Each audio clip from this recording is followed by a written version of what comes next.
Oftentimes, small businesses don't consider corporate entities when forming their business. Those are reserved for the multi-billion-dollar companies of the world.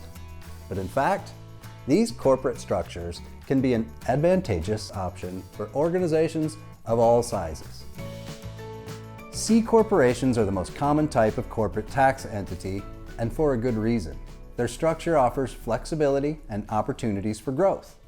While a C Corp does offer a lot of benefits, there are also some drawbacks. Here's everything you need to know about forming a C Corp.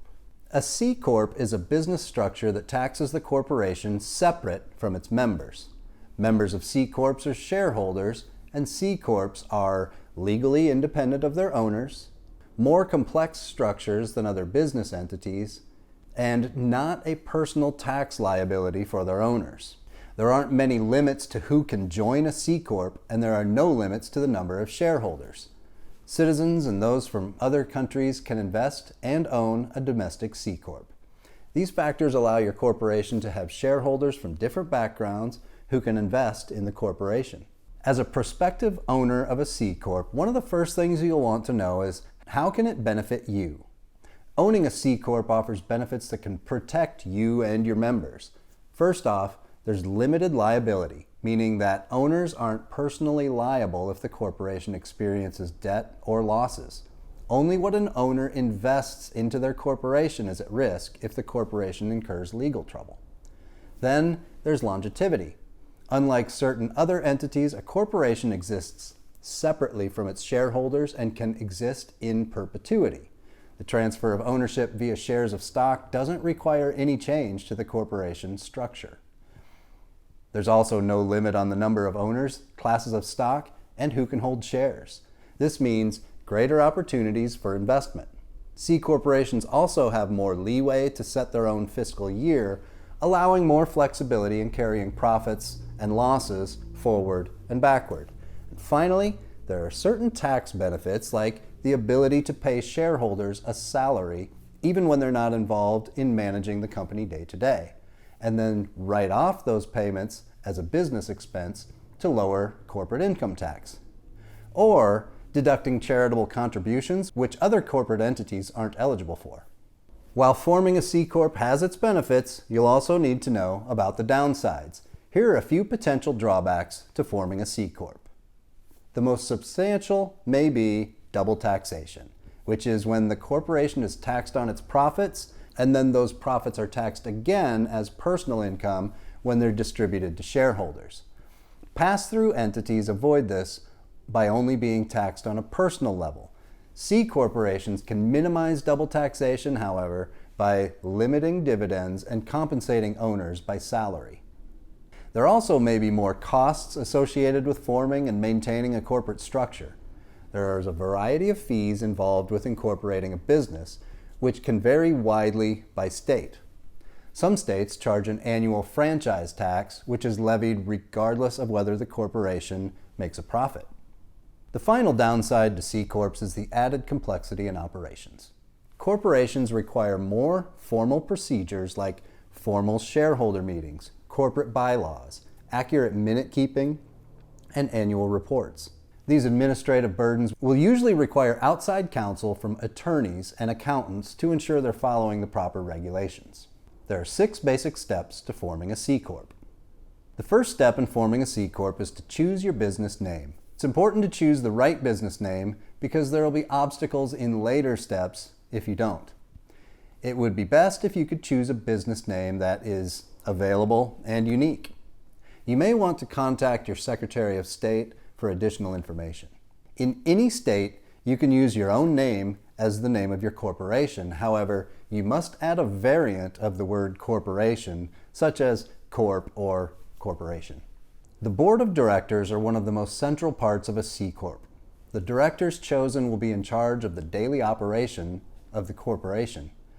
The process of creating your board of directors is relatively easy. Members of your corporation, called shareholders, will elect the directors in a public corporation. If your company is new or is a startup company, the CEO or the president of the company can elect a board of directors. You'll want to look for these qualities for anyone who may sit on the board. They're committed to the growth of the corporation. They have experience in an area that will advance your corporation. They have leadership and management experience, no conflicts of interest, sufficient time to attend board meetings, and the ability to raise money for the corporation to facilitate growth. You should select an odd number of board members to avoid potential ties when voting occurs, although there isn't a requirement for an exact number. Completing the Articles of Incorporation is the next step to forming a C Corp. You can file this with your state's Secretary of State, though this can differ depending on your state. While the exact requirements for the Articles of Incorporation will vary by state, you'll need the following: the name of your corporation, the name and address of the registered agent, the type of corporation. It can be a nonprofit corporation, a non-stock corporation, or a stock corporation. The name and address of the initial board of directors, the name and address of the incorporator, who's the person who's in charge of setting up the corporation, and the duration of the corporation, either for a fixed period of time or perpetual. The Articles of Incorporation describe the amount of liability that directors have. It can also provide information about what stockholders can do without meetings and if the stockholders can hold meetings. There are two types of stock that C Corps can issue: common stock and preferred stock. Common stock is the stock that most shareholders will have. Common stockholders can vote on the future of the corporation, but they receive dividends after preferred stockholders. Preferred stockholders can't vote on the future of the corporation, however, they are the first to receive dividend payments. Licenses are an important part of forming your C Corp. Without proper licensing in your city, county, or state, you won't be able to open or operate your C Corp. Before you start your C Corp, you should know about license requirements. There can be several levels of licensure depending on your corporation's industry and region. Federal licenses won't apply to many corporations. However, a few industries require federal licenses so you're able to work with certain products.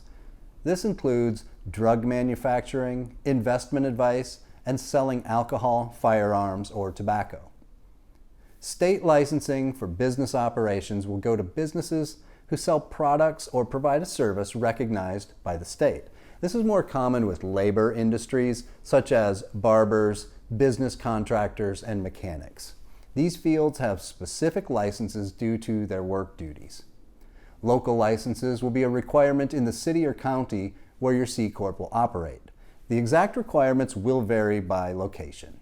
Some industries most likely to have local regulations include construction, dry cleaning, plumbing, restaurants, and retail. A sales tax license for business operation is a requirement in many states as well. When you obtain this license, you'll be able to collect sales tax while you operate your C Corp. Finally, C Corps have ongoing report requirements that you'll resume as the corporation develops. Make sure to keep track of your annual reports, financial disclosure reports, and financial statements.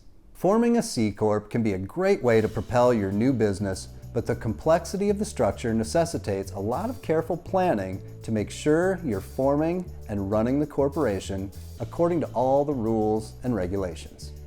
Rather than go it alone, work with the professionals at 1-800-ACCOUNTANT to receive top-notch small business accounting and tax advice from experts familiar with your state and your industry. As always, thanks for watching, and if you found this to be educational or informative, helpful or entertaining, please make sure to like and subscribe, and look for 1-800-ACCOUNTANT on your social media channels of choice.